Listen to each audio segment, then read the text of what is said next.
السلام عليكم ورحمة الله وبركاته. ازيكم يا حبايبي؟ عاملين ايه؟ وحشتوني جدا جدا. ان شاء الله هنعمل مع بعض النهاردة لوبيا ناشفة وفراخ. انا حطيت الفراخ اهي تستلق. هعمل بصلاية بقى عشان اعمل الصلصة. البصلاية اهي يا حبيبي، حبايبي حبيبي ولا حبايبي، كلهم حبايبي ومحبيني. خرجت البصلايه تنشف من الميه واحط لها شويه زيت. البصلايه احمرت اهي. هنحط بقى عليها الطماطم.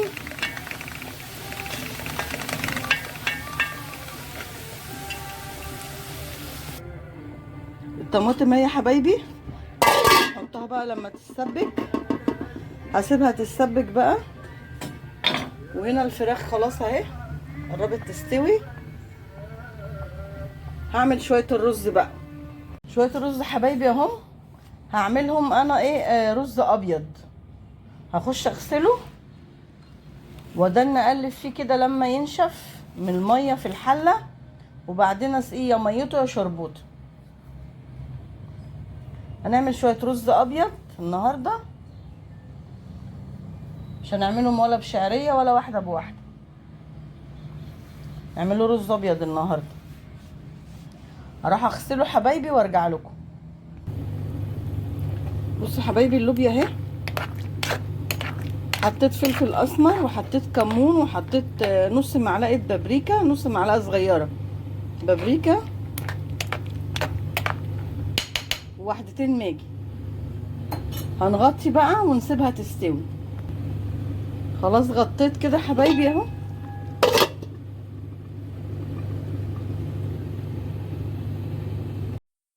بصوا حبايبي الرز اهو انا غسلته.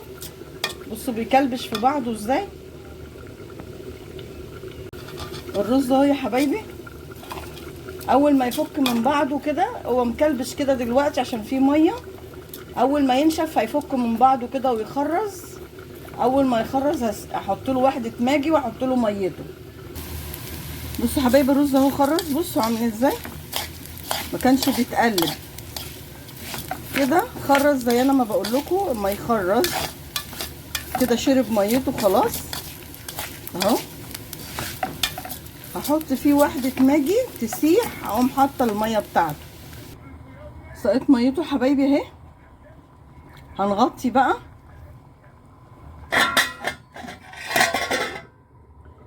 هنسيبه بقى لما يغلي وهنوطي عليه خالص. بص حبايبي ادي اللوبيا استوت. الفراخ وادي الرز خلاص داخل على سوا. خلاص خلصت والله ما كملت نص ساعة